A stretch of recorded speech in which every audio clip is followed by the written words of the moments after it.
Boa tarde, Advocacia Catarinense.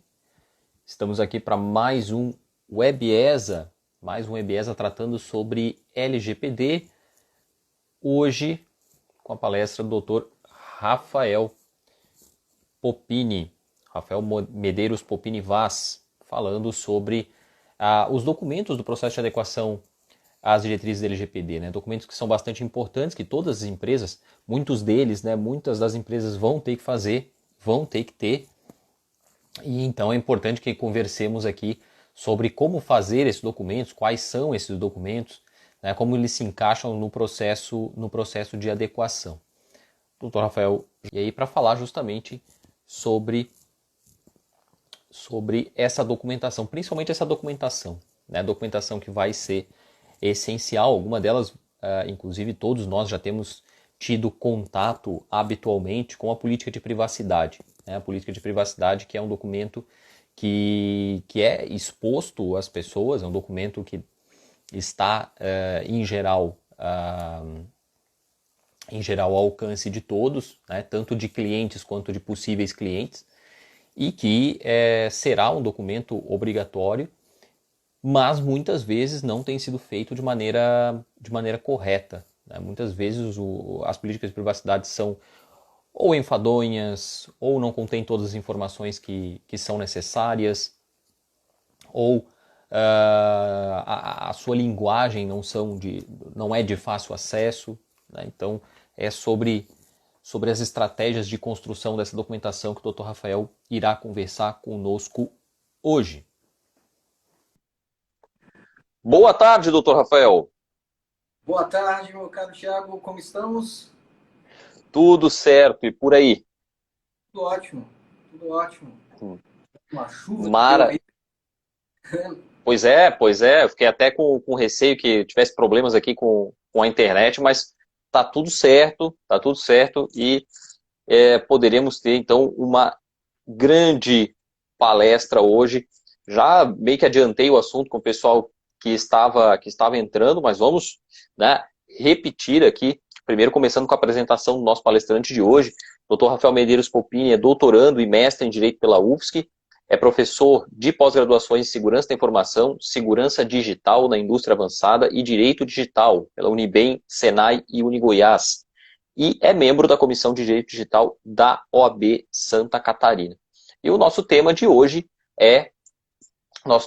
são, na verdade, né, os documentos que compõem aí os processos de adequação às diretrizes da LGPD, né, em especial aí a política de privacidade, né, documentos muito importantes, documentos que serão praticamente obrigatórios para a maioria das empresas e que têm sofrido aí com construções atécnicas, né? A gente tem visto de tudo, né? De tudo em termos de política de privacidade, política de cookies, etc.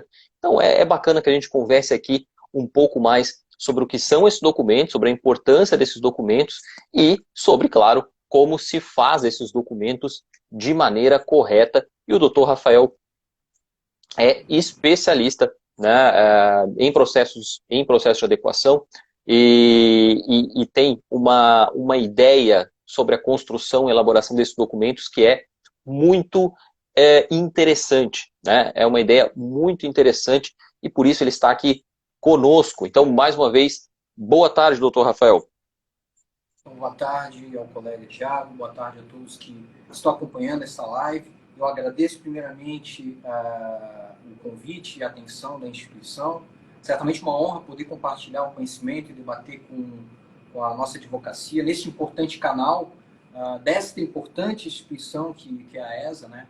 Uma importante contribuição, a meu ver, para a classe catarinense, até mesmo para o ambiente empreendedor, numa economia que eu friso, uma economia realmente colaborativa, porque eu creio que quanto maior o capital intelectual oferecido ao mercado, mais ele amadurece e mais oportunidades se multiplicam para os colegas, para todos nós. Então, eu parabenizo o trabalho da direção e da coordenação da ESA, na pessoa do colega, inclusive amigo, o Marcos, o Tiago, e também o André Janes pelo convite, o Gustavo Xavier de Camargo, que é meu colega lá na Comissão de Direito Digital, por ter feito também a lembrança. Eu gostaria também de saudar a própria Comissão de Direito Digital, da qual eu faço parte, né, na pessoa da nossa presidente, a advogada Sandra Vilela, que tem feito um trabalho muito importante acerca desses eventos também, para fins de capacitação da nossa classe. É um momento realmente oportuno agora, ter em conta esse distanciamento social, a gente ter eventos como esse que visam realmente o compartilhamento entre os colegas do conhecimento. Certo, certo. E doutor Rafael, né, como a gente tem aí um longo caminho pela frente, um longo caminho para frente para... Como é uma live, né? Bom, esse é um longo caminho para frente para pouco tempo. A gente já vai entrar no conteúdo. Eu e o doutor Rafael já conversamos previamente sobre o conteúdo, só a nossa conversa já deve ter dado mais de uma hora aí de tanta informação que tem para falar sobre o tema. Então, doutor Rafael, primeiro, acho que é interessante contextualizar, né, o pessoal acerca de onde vem, né, a obrigação em relação a essa documentação, né? De onde é que surge, né? Essa documentação surgiu do nada? Essa documentação é invenção da advocacia que trabalha com LGPD? Ou de onde vem? Né? Qual é o contexto em que se insere essa documentação que nós vamos abordar de forma mais específica nessa live de hoje? Sim, é importante mencionar que a Lei Geral de Proteção de Dados, a Lei 3.709, depois modificada pela Lei 3.853, é um importante marco legislativo que altera significativamente como a gente coleta dados e como é feito o tratamento de dados pessoais, né? Um novo paradigma está sendo posto. E, a meu ver, trata-se de uma revolução silenciosa dentro da rotina e das organizações, como elas lidam com dados pessoais, sejam dados pessoais online ou offline. E a Lei Geral de Proteção de Dados, ela cria um sistema de proteção de dados, um sistema regulatório, um sistema principiológico, uma cartilha de direitos, um regime de responsabilidades, um poder de polícia, e cria uma estrutura de fiscalização. E ela porta consigo aí uma série de direitos, como eu falei, uma cartilha, né, de direitos garantidos para a pessoa natural. Todos eles têm lá os fundamentos, o fundamento da privacidade, como todo mundo já conhece, da determinação informativa, do desenvolvimento econômico, da livre iniciativa. E tudo isso demanda, de fato, das empresas uma organização, procedimentos e uma série de instrumentos que demonstrem a sua conformidade diante, a meu ver, de uma nova economia, um momento qual é, de fato, necessário instrumentos regulatórios para que a gente tenha um equilíbrio entre desenvolvimento econômico, tecnológico, inovação e observação dos direitos fundamentais, Thiago. Então, nessa sociedade informacional que a gente está vivendo, o Data Driven Society, como alguns colocam, a sociedade guiada por dados, e o dado ele se tornou, sim, um elemento nuclear para a produção de riquezas, como já foi terra, como já foi máquinas a vapor, etc. O dado hoje, sim, de fato, é um ativo, mas se é um ativo, ele também deve ser protegido, porque ele não é uma propriedade alienável, né? Então, diante disso, a Lei Geral de Proteção de Dados, ela trouxe uma proteção para a pessoa natural diante dessa multiplicidade de fontes, né? Convencendo dito aos quatro ventos, claramente influenciada a lei pelo regulamento europeu, que também tem essa característica de criação de procedimentos, né? Então, a lei, esses instrumentos que a gente está falando aqui, que são essas políticas, os termos que a gente vai falar, todos eles, sim, têm, de fato, previsão na Lei Geral de Proteção de Dados. O regulamento europeu traz mais detalhes, traz mais obrigações, porém, a lei traz algumas. E, obviamente, a lei é um grande guideline. A lei, ela tem dentro de um dos princípios que está de acordo com os marcos regulatórios mais modernos, que é da autorregulamentação. Ou seja, as empresas, as organizações podem criar políticas, podem criar, estabelecer medidas de segurança e assim por diante, né? E, bom, e vamos só, por último, que a Lei Geral de Proteção de Dados, ela traz esse sistema, como eu falei, brasileiro de proteção de dados, e ela supera um estágio anterior, que é o estágio com o qual nós tínhamos leis setoriais, diplomas legais que tratavam da temática ou de proteção de dados, mas que eram somente para o consumidor, como tem no Código de Defesa do Consumidor, artigo 43, 44, do Banco de Dados, a Lei de Acesso à Informação, o Marco Civil da Internet, ela vem a tornar geral, né, ia tratar de todos os aspectos a proteção de dados. Também tem a lei do cadastro positivo, né, obviamente. Então, já tinha mais de 30 diplomas legais, ela finalmente centraliza, né, e ela tem essa características interessantes, porque ela também atualiza conceitos dessas outras leis, ela traz conceitos novos e assim por diante. Então, eu trouxe aqui acho que eu contextualizei, né, que é importante. Eu sei que vocês já fizeram algumas palestras sobre a proteção de dados, mas é sempre bom contextualizar, porque o pessoal que está acompanhando pode ser que não tenha conhecimento dessas características, desse contexto que a gente está vivendo. Vamos dizer, né, a nossa audiência, os telespectadores ou digitais, né, é rotativo, né? É rotativo. É importante que a gente sempre mencione da onde parte aquilo que as obrigações das quais a gente está tratando aqui, para que, de fato, a gente possa estabelecer aí um raciocínio e ficar bastante claro que aquilo que está sendo colocado não está sendo colocado à toa, né? Porque diante do vácuo estabelecido pela inexistência da Autoridade Nacional de Proteção de Dados, por conta dessa confusão acerca da vigência da lei, parece que não existe nenhum tipo de guia, não existe nenhum tipo de norte, mas na verdade já existe tanto normativo, como tu mencionaste, essas diversas legislações e legislações específicas, né? Eu trabalho muito com Previdência Complementar, por exemplo, a gente tem já na Previdência Complementar há muito tempo, nas normativas da Previc, etc., né? Orientações sobre governança, confidencialidade, então já existe muita coisa dentro do direito e fora dele também, né? Tanto no direito comparado, e aí o GDPR, né, é importantíssimo, mas também há diretrizes de segurança da informação, porque as empresas já se preocupam com segurança da informação há muito tempo. Eu sempre costumo dar o exemplo aqui da propriedade intelectual, né? As empresas se preocupam com confidencialidade de dados, independente de LGPD, independente de proteção do dado pessoal, né? Elas já se preocupavam com isso e já existem diversos trabalhos, frameworks, né, direcionados a isso. Mas, Rafael, a quem então é direcionado? Desculpa, Tiago, Pode ir?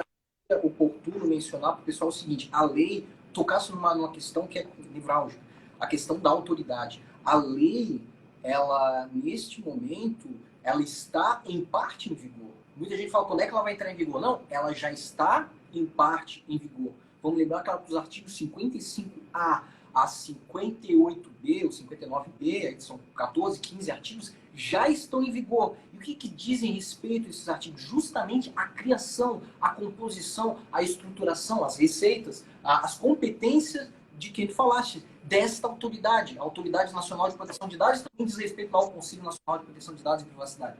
Então, esta parte já está em vigor. A lei ela foi fatiada em 3. Então, nós temos atualmente essa parte que já está em vigor, que é da criação, composição, e todos os aspectos em relação às obrigações da administração pública na criação e operacionalização desses dois entes, a Autoridade Nacional de Proteção de Dados e o Conselho, muito bem, e temos outras duas fatias, por assim dizer, que é a fatia das sanções, né? Que, vejam bem, essa parte da sanção, a princípio, está pacificado, tendo em conta a Lei 14.010, que passou para agosto de 2021, e os demais dispositivos, né, dos direitos, etc., estamos ainda sob os efeitos da medida provisória 959, que posterga para maio de 2021. Todos os demais, tendo em conta agora que deve ser apreciada essa medida provisória pelo Congresso, porque senão a lei entra em vigor agora em agosto de 2020, né? E muita gente fala, mas a parte sancionatória vai estar lá para o ano que vem. Mas, meu caro, veja só, a Autoridade Nacional de Proteção de Dados ela vai ter um papel primordial, importante, de fiscalização e sanção, claro, de fato. Mas, com certeza, outras entidades, a sociedade civil organizada, sindicatos, etc., todos eles, sim, vão representar os titulares de dados e podem, sim, acionar o judiciário. Então, num país, uma cultura altamente litigante como a nossa, com certeza ocorrerá, a meu ver, uma grande judicialização, em que pese ainda uma lacuna em relação à Autoridade Nacional de Proteção de Dados, em não estipular, não normatizar, não orientar. Até agora nenhum diretor foi nomeado, né? Mas isso eu só queria fazer desculpa trazer, mas é só trazer essa parte que eu acho que é crucial o pessoal entender que a lei foi fatiada e já temos ela em parte em vigor. e esse atual contexto, né, em relação à entrada ou não em agosto agora de 2020. Muito isso é me indagado e muitos projetos dependem, né, para iniciar desta informação. Entra ou não entra em vigor. Inclusive, a própria Lei Geral de Proteção de Dados, nos seus conceitos elementares, né, já tem sido utilizada, e vai discutir se isso é devido ou indevido, mas já vem sendo utilizada em decisões judiciais, inclusive do STF. Né? O STF já citou a Lei Geral de Proteção de Dados naquele episódio envolvendo coleta de dados da população, né? E aí, claro, é o que eu digo, a gente discute se deveria ou se não deveria, mas o fato é que ela já é uma realidade, já poderá ser, está sendo utilizada, inclusive no judiciário. Mas, Rafael, quem são os principais implicados pela questão da documentação? Né? A gente tem algumas figuras desenhadas na LGPD, algumas figuras bem claras, e a quem mais interessa, eu vou falar de interesse, mas quem mais deve se preocupar com a construção desses documentos, né? Política de privacidade, a política de cookies, os formulários de consentimento, etc. Olha, a lei traz duas figuras importantes e elas estão abarcadas pelo conceito de agentes de tratamento. Dentro dos agentes de tratamento, então, tem essas duas figuras, de controlador e operador. E, obviamente, que essas duas figuras não é tarefa fácil realmente identificar quem é controlador e operador. Então, ambos agentes de tratamento, conforme lá o artigo 42, mas vamos ali à parte conceitual. Né? O artigo 5º, inciso 5 e 6 da LGPD, traz esses conceitos para a gente. É uma lei muito boa, ela tem essa característica, ela traz esse conceito e atualiza. Então, controlador, citado 62 vezes pela Lei Geral de Proteção de Dados. Então, já demonstra a importância dela frente ao operador, que é citada 14 ou 15 vezes. Né? Então, o que é esse operador? É a pessoa física ou jurídica, tanto de direito privado como de direito público, a quem competem as decisões referentes ao tratamento.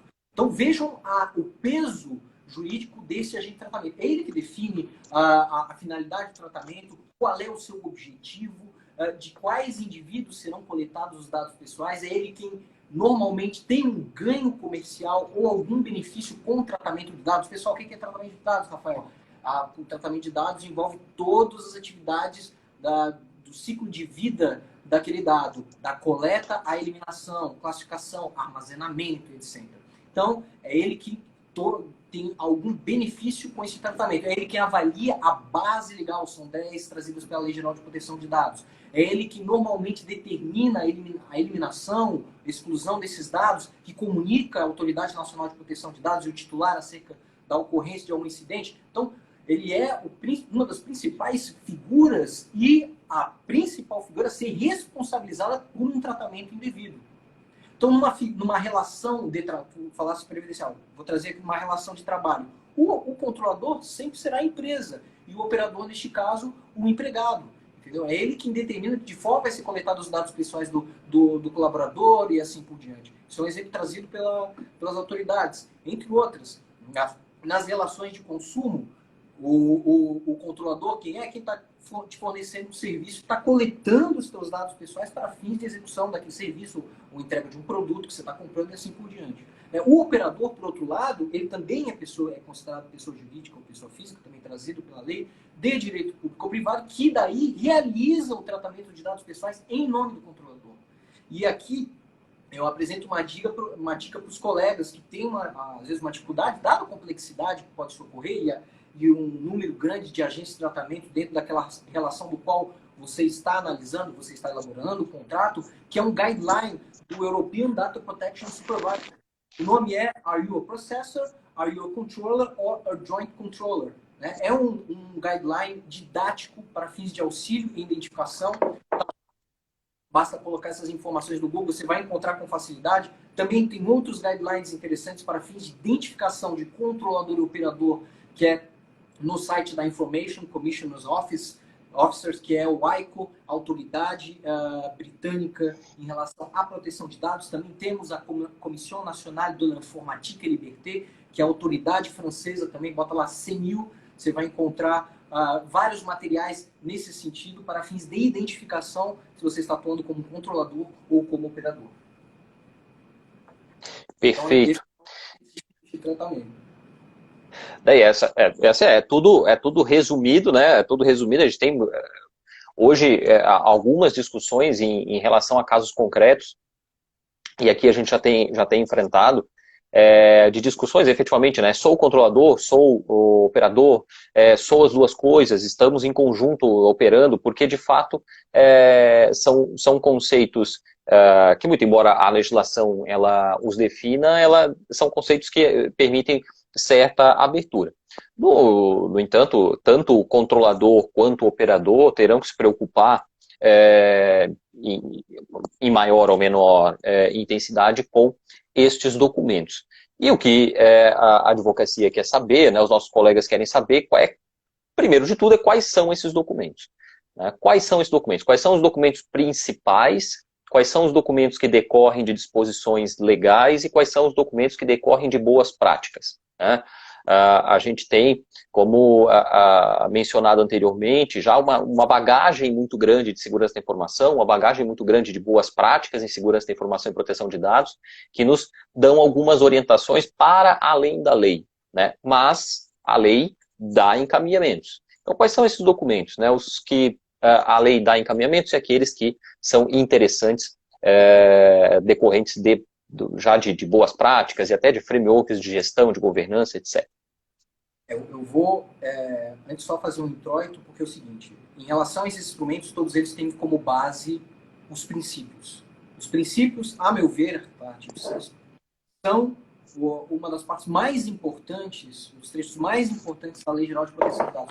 São constantemente trazidos, e assim, para início de conversa, o ponto de partida para a conformidade é a verificação dos princípios. Então, nós temos 10 princípios importantes para que você comece a analisar qualquer atividade, comece um programa de adequação, de compliance, no nome que você quiser, muito bem. É necessário avaliar os princípios que estão lá, estampados pela Lei Geral de Proteção de Dados, começando pelo princípio da finalidade que garante, mediante informação prévia, o propósito do tratamento. O que isso quer dizer? Há de haver propósitos legítimos, explícitos e informados. Terão instrumentos que auxiliarão, que a gente vai falar daqui a pouquinho, os documentos que permitirão trazer essas informações para o titular de dados. Porque, vejam só, esse princípio da finalidade, ele visa o quê? Ele visa mitigar o uso secundário à revelia do titular, daquilo que foi inicialmente dado a finalidade para a qual o dado foi coletado. E guarda relação com outro princípio, que é o princípio da adequação. O princípio da adequação que trata da compatibilidade do tratamento com o que foi informado pelo titular, por um aviso de privacidade, por uma política de privacidade e assim por diante. Então, a compatibilidade do tratamento com as informadas ao titular tem relação com esses instrumentos também, guardam relação, são importantes.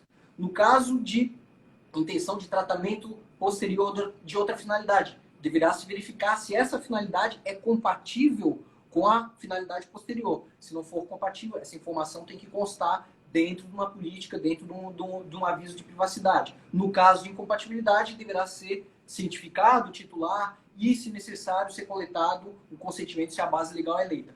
Por fim, o princípio da necessidade. Esses formam um triângulo, esses três princípios que eu coloquei aqui, que o princípio da necessidade tem relação, é conhecido também como data minimization, ou seja, limitação do tratamento ao mínimo necessário e a revelação de quais dados são realmente imprescindíveis para fins de storage limitation, né, em relação a isso.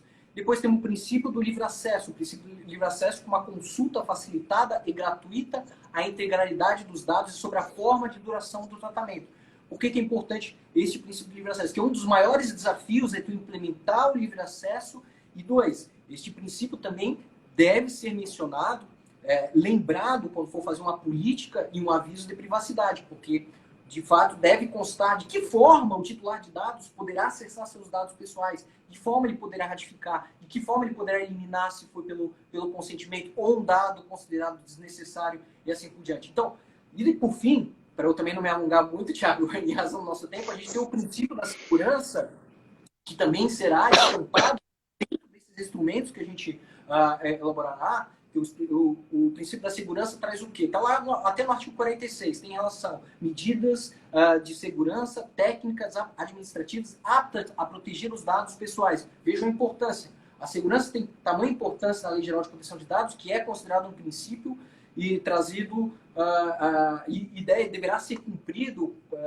pelo controlador. E, por fim, temos outro princípio para finalizar, e que tem relação com a nossa temática, que é o accountability, que são basicamente a união de dois princípios. O princípio da responsabilização e o princípio da prestação de contas.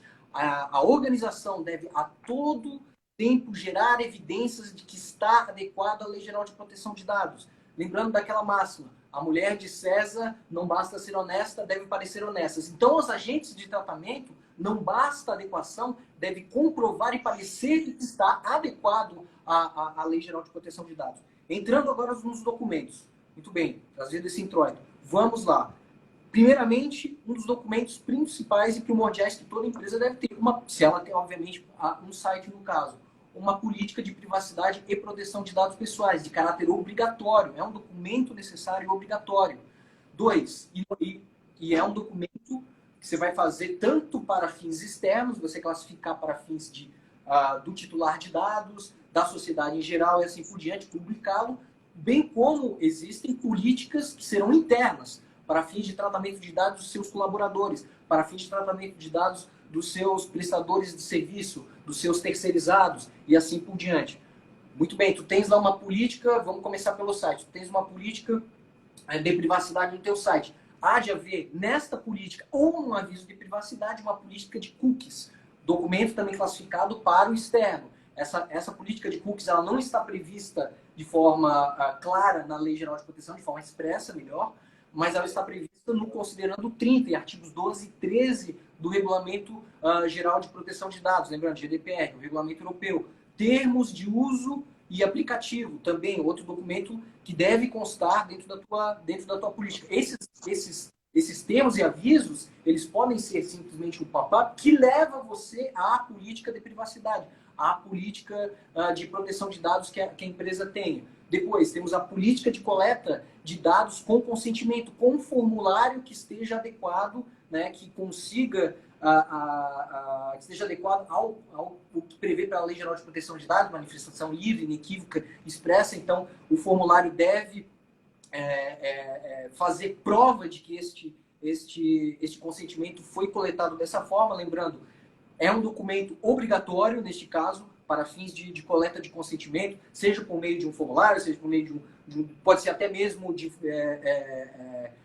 coletado o consentimento de forma verbal. No entanto, ele precisa, como eu falei, ter esses elementos. Tem que ser demonstrado de que o titular de dados consentiu de forma livre, expressa, inequívoca. Está lá, artigo 7º, artigo 8º, artigo 14 da Lei Geral de Proteção de Dados, artigo 6º, 7º, 9 do Regulamento Geral de Proteção de Dados.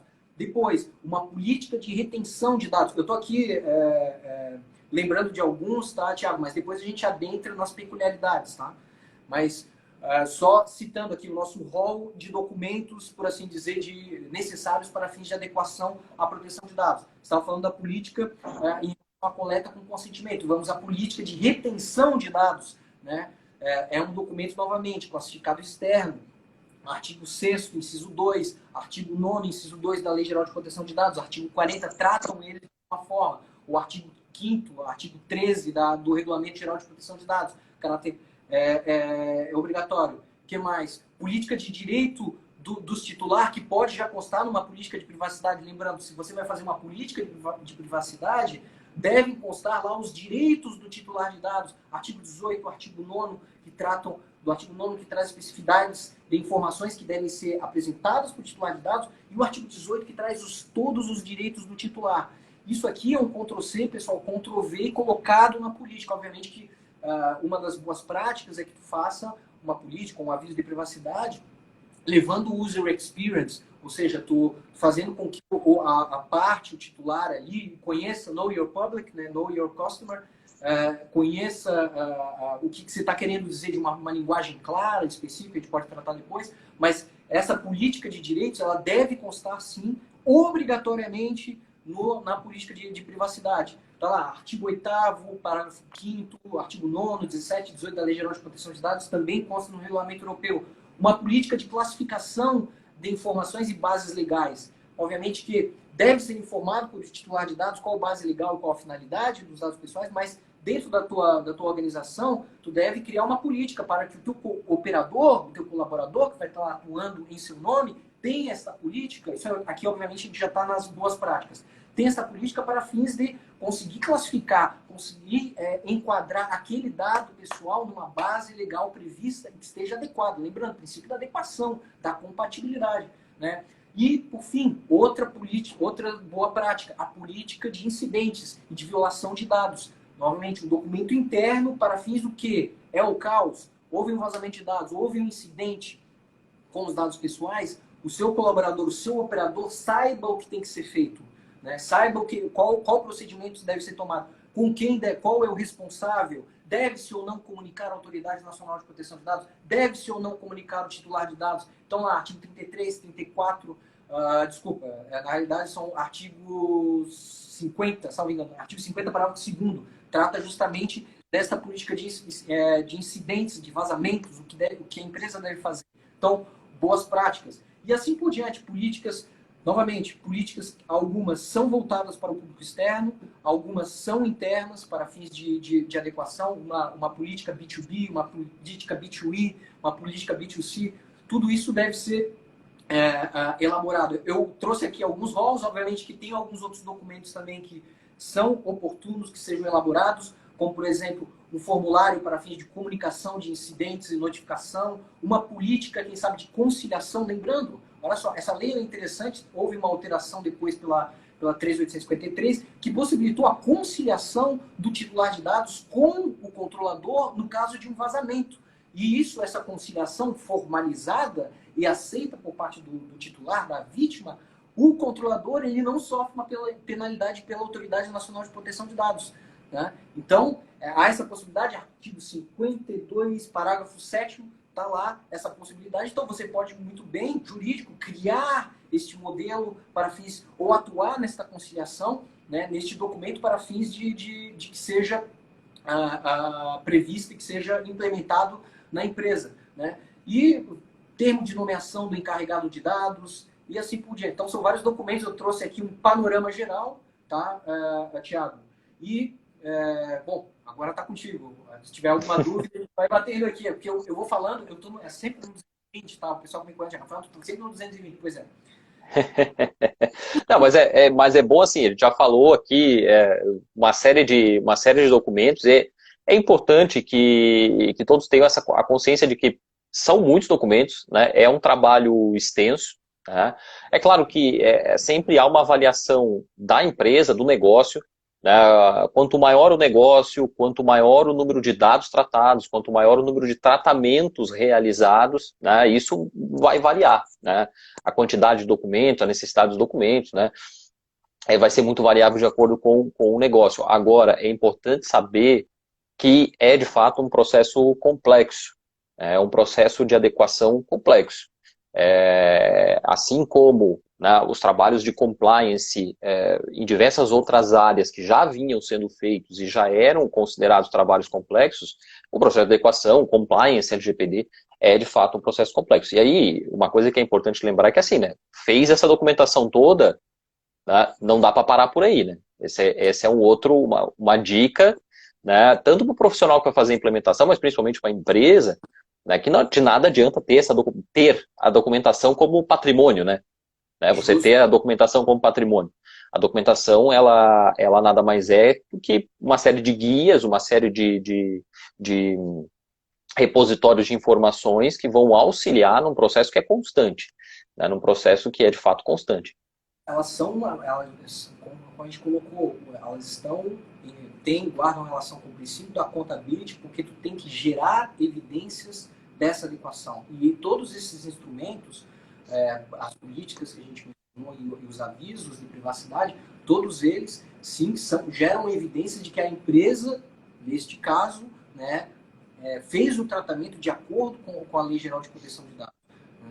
E os avisos de privacidade, Thiago, eles precisam esclarecer, então, tem relação com o princípio da transparência, da compreensão do titular em relação ao que está sendo feito com os dados pessoais, tem que esclarecer de forma clara e específica quais dados são coletados, a finalidade do uso. Isso deve ocorrer sempre antes da coleta, pois lembrando que o artigo 18 ele prevê o quê? Prevê o direito de oposição por parte do titular de dados ao tratamento que ele considera que está descumprindo a Lei Geral de Proteção de Dados. Então, esse texto, esses avisos de privacidade, especialmente os voltados para o público externo, mas também para o próprio público interno, por exemplo, o teu colaborador e assim por diante, não pode deixar ambiguidade. A linguagem é manejada ali, utilizada, ela deve ser simples. E know your customer, né? Qual é o teu público-alvo?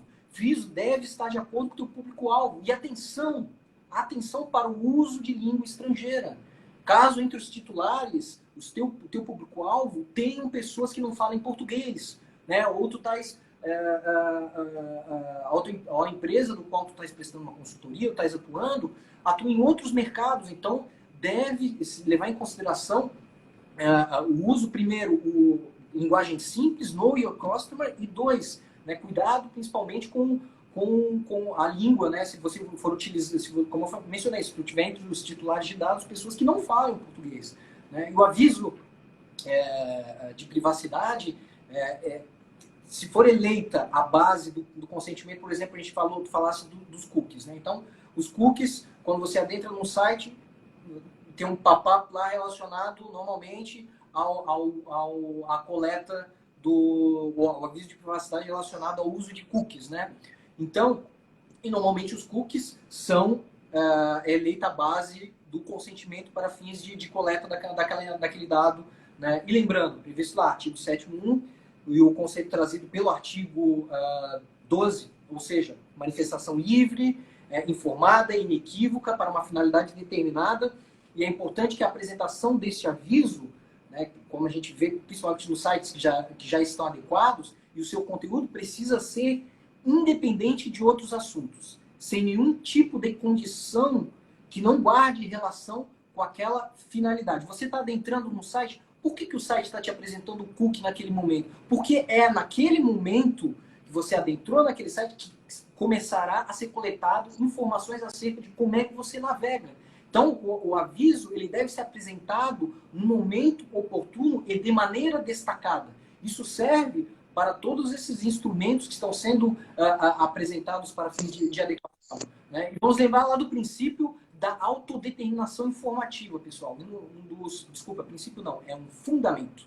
Né? Um fundamento da autodeterminação informativa, que está junto lá com o fundamento da privacidade e assim por diante. O que é esse autodeterminação informativa? É o poder, o eixo de poder jogado para o titular, né, para o titular de dados, para fins de que ele possa, os dados pessoais.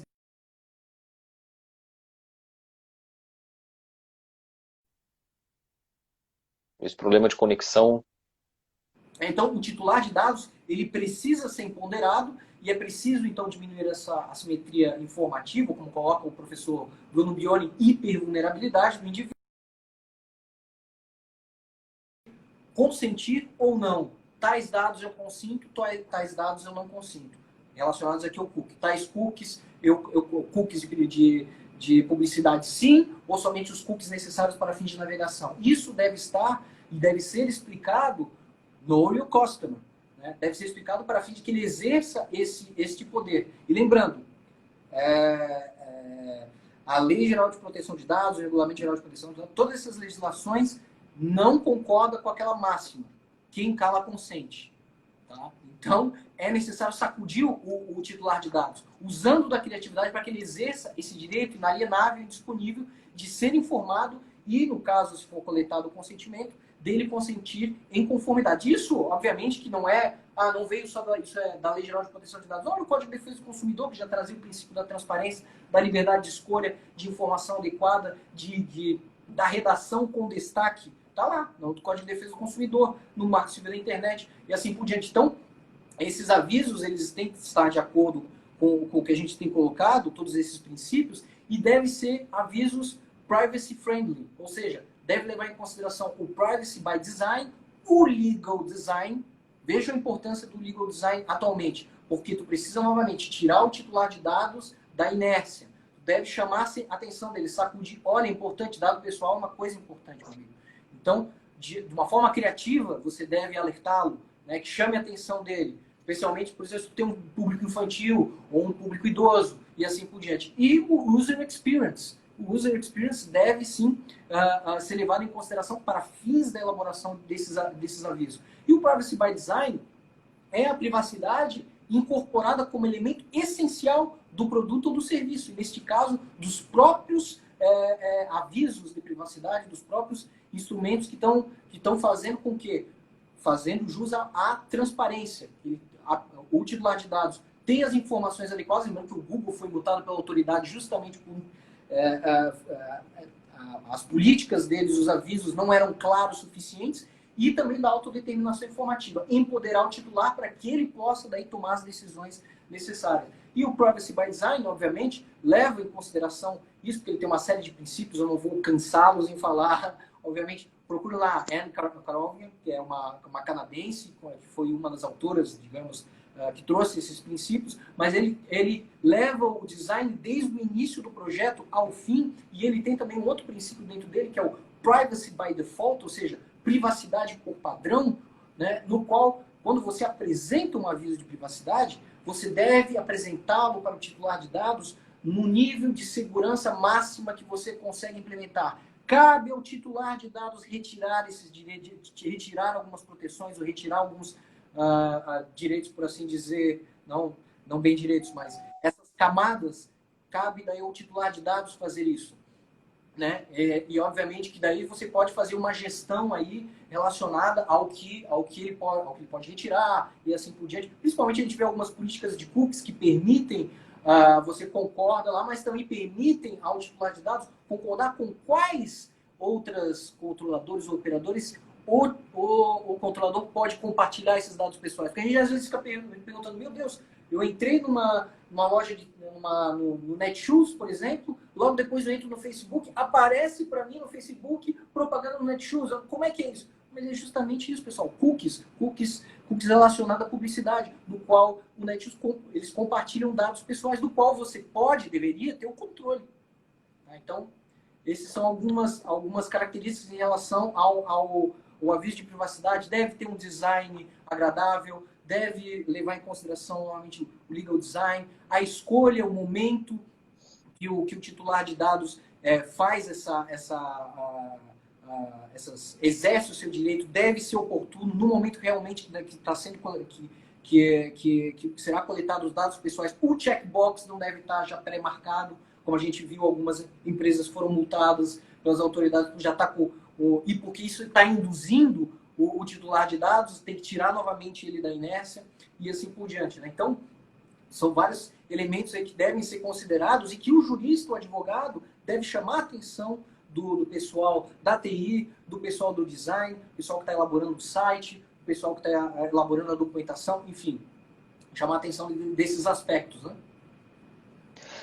De fato, bastante importante entender que deve haver um processo de construção conjunta desses instrumentos. Né? O site, por exemplo, é um deles. E o site, para muitas e muitas organizações, vai precisar ser, de fato, reformulado, né? Para coletar os consentimentos quando for o caso, para apresentar as informações da maneira correta e também para não induzir, né? Não realizar esse tipo de indução. Né? Hoje se vê muito, né? Você entra num site e aparece, você quer receber informações, você quer receber propaganda desse site, aí tem lá o sim e o não, e o sim está em destaque e o não está fora do destaque, né? Como se fosse...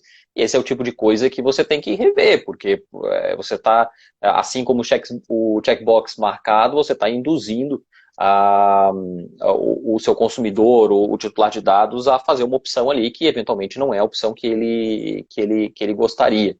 Então, uma aproximação entre aí vem o papel do advogado, esse advogado mais proativo, ele é essencial, né, Rafael?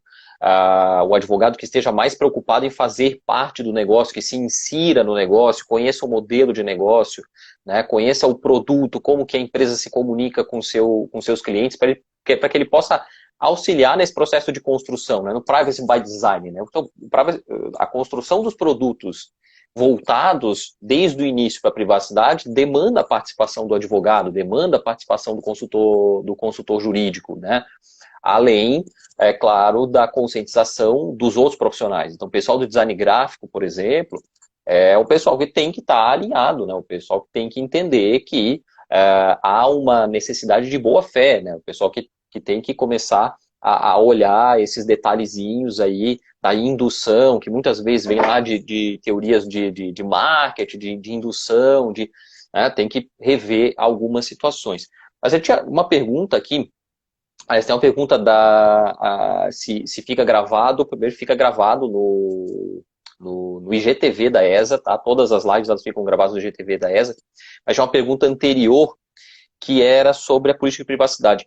E a política de privacidade ela é um dos documentos que serão mais recorrentes, é um dos documentos que a gente já está vendo. Inclusive, se você procurar no seu e-mail, às vezes lá naquilo que ele manda para spam, mas né, onde ficam as propagandas, etc., você vai ver que você já está recebendo diversos e-mails de empresas que mudaram sua política de privacidade ou que estão chamando a atenção para a política de privacidade. Então, ontem mesmo eu recebi até compartilhei com alguns amigos, de um que está totalmente errado. Os caras estão dizendo, olha, estamos adequados ao LGPD, a nossa política de privacidade está aqui, agora tu entra na política de privacidade, e é um texto copiado todo junto, espaçamento 1, tudo amontoado de informação ali, que tu diz, pô, aí tu começa a procurar as informações que tem que ter, não tem, né? Então, o que tem que ter na política de privacidade, Rafael? A política de privacidade que vai ser um documento super importante, né? Ele é obrigatório? Da onde vem o fundamento? E o que tem que ter na política de privacidade, além daquilo que tu já comentaste, né? A gente já foi pontuando várias coisas aqui, mas, né, basicamente, né, o que tem que se preocupar a empresa e os consultores no que diz respeito à política de privacidade? Obrigatoriamente, vamos lá, pessoal. Artigo 9º, constam quais informações o titular de dados obrigatoriamente deve ter acesso. Então, leia o artigo 9º. Você extrai ali as informações que devem constar obrigatoriamente relacionado a uma política de privacidade. Outro ponto que eu até mencionei anteriormente, mas repito. Artigo 18. O artigo 18 ele deve ser estampado na política de privacidade. O que traz o artigo 18? Os direitos dos titulares. Os direitos dos titulares. Então deve constar lá a previsão. Você faz um Ctrl+C, Ctrl+V, como a gente viu, User Experience, transforma aquela linguagem de uma forma mais acessível para as pessoas, know your customer, conheça o seu público e informe, capacite-o para que ele exerça esse direito dele em relação tem relação com a autodeterminação informativa, de poder ter informação acerca da finalidade a que os dados estão sendo utilizados, quais são as bases legais, por quanto tempo os dados pessoais serão tratados, se esses dados pessoais eles são compartilhados ou não, e por diante. Tá? Então, artigo 9º, artigo 18. Então, os agentes de tratamento devem ter essa política, devem fornecer e deve constar o que, obrigatoriamente, além do que eu já falei, a finalidade do tratamento deve constar. Tu pode criar políticas granulares, ou seja, para cada situação você cria uma política de privacidade, obviamente que não é um texto de várias páginas, não pode ser algo maçante, né? Mas para cada finalidade, cada uso, você pode criar uma política no qual você informa para qual finalidade. E qual é a base legal que pode ser utilizada, que você elegeu para fins do tratamento de dados pessoais. Isso é importante. Então, a política, como a gente trouxe aqui dentro da nossa ideia, da nossa live, é trazer os avisos de privacidade, do qual constam todas aquelas informações. Elas podem ser também apresentadas de forma granulares, e tu pode criar uma política ou várias políticas. Mas qual que é a diferença dos dois? Obviamente que a política é um documento mais detalhado, traz informações, por exemplo, obrigatoriamente, informações suas, de que forma o titular de dados pode contatar a empresa, quem é o tal do encarregado de dados, o tal do DPO da empresa para a qual eu possa entrar em contato para fins de reclamação, para fins de solicitação de eliminação de um dado pessoal que eu considero que é desnecessário ou que está sendo tratado de uma forma incorreta, em conformidade com a Lei Geral de Proteção de Dados. Então, é um documento detalhado que consta essas informações do controlador, com quem é compartilhado os dados pessoais, os direitos, quais informações, artigo 9º, aí, ó, o artigo 9º combinado com o artigo 18.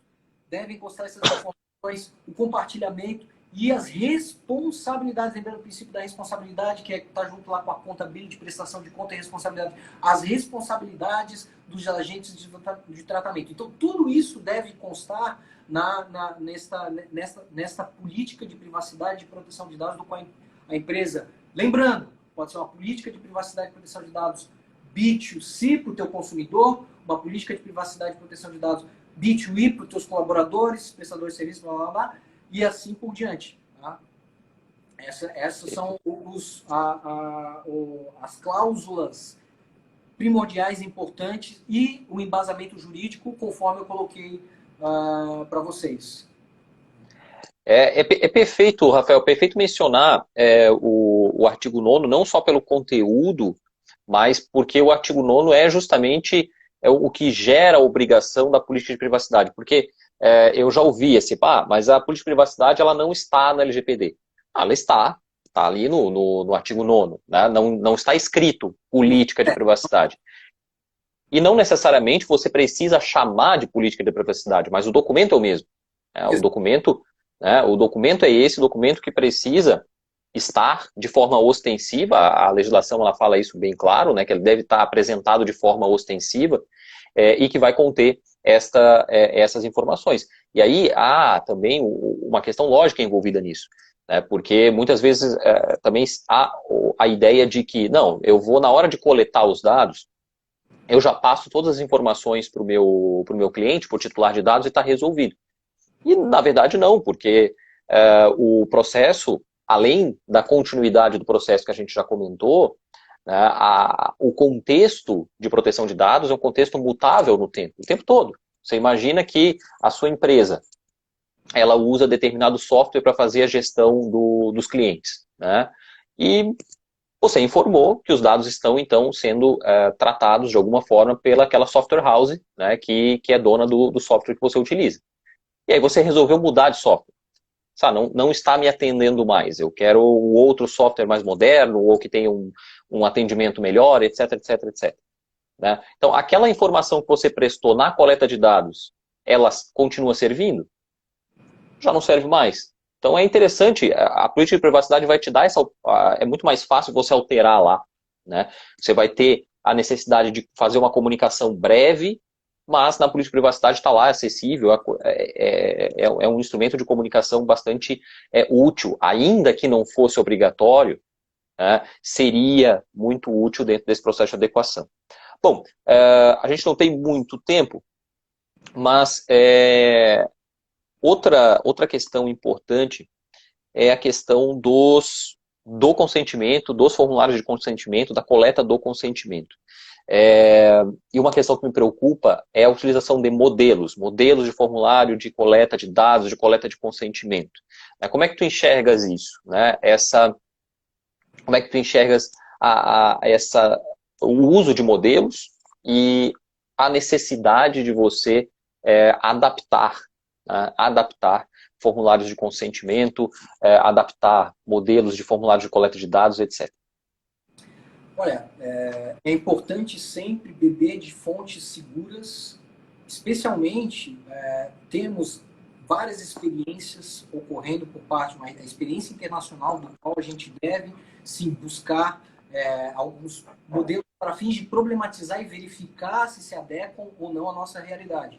Tem frameworks interessantíssimos para essa finalidade que auxiliam sim o jurista, o advogado, para verificar. Porque, lembrando, o Regulamento Geral de Proteção de Dados, LGPD ou GDPR, serviu para fins de base para a Lei Geral de Proteção de Dados. É mais extensa, tem os seus 90 e poucos considerandos e vários artigos, etc. Mas é importante verificarmos como é que está se comportando as autoridades dado as situações concretas e complexas que estão ocorrendo no continente europeu.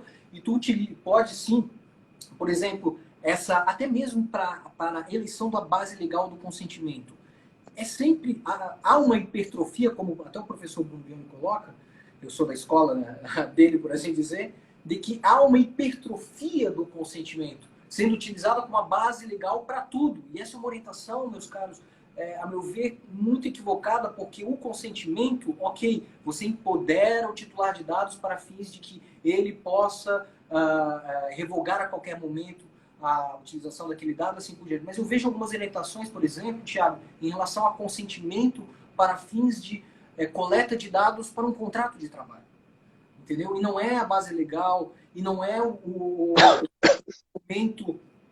A base legal não guarda relação com a finalidade, porque como é que você vai eleger esta base para fins de uma relação que é uma relação de contrato e ainda uma relação que é uma disparidade de poderes entre as partes? Como é que você vai empoderar o titularizado para qualquer momento ele revogar um dado para fins do trabalhador, para fins de uma relação contratual como essa? Então, é muito importante tomar cuidado com essas orientações, às vezes as axiomas que são apresentados para a gente, como, por exemplo, eu vi recentemente uma notícia de que todas as empresas que guardam, que armazenam seus dados pessoais em nuvem fora do país terão de ter uma prestadora de serviço brasileira, os dados deverão ser armazenados no Brasil, tendo em conta a transferência. Isso aqui é também para outra live, né? Mas, então, é muito importante tomar bastante cuidado com notícias como essa, porque realmente confunde. E quando a gente fala da parte contratual, cláusulas contratuais, etc., a LGPD, e tu me interrompe em relação ao tempo, mas a LGPD ela é um marco, pessoal, interessantíssimo, importante, porque, ok, é uma norma geral, estatal, cogente, mas ela está, de fato, alinhada aí com os princípios mais modernos em relação aos instrumentos regulatórios, os instrumentos regulatórios mais modernos. Ela não é um diploma legal centralizador e depende da atuação estatal e até, a meu ver, muito equivocado quando se compreende, não se compreende, na realidade, o esprit de la loi do legislador, de que ela tem um caráter protecionista, um obstáculo que inviabiliza o negócio. Não, pelo contrário, ela traz a possibilidade, e até a LGPD, em relação a cláusulas contratuais, que é outro tema que infelizmente não vai poder abordar tão profundamente, mas ela não traz determinações expressas em relação a ter aquela cláusula a não ter. O que leva, diferentemente do Regulamento Geral de Proteção de Dados que eu tenho, mas o que leva, sim, a nos inspirarmos para fim de estabelecermos contratos seguros entre operadores e controladores, e controladores e controladores, ou entre operadores, quando vem um operador na relação, para fins de que haja responsabilização, para fins de delimitação de responsabilidades, possibilidade, por exemplo, de auditorias entre empresas, especialmente na relação controlador-operador, para verificação para fins de se a empresa está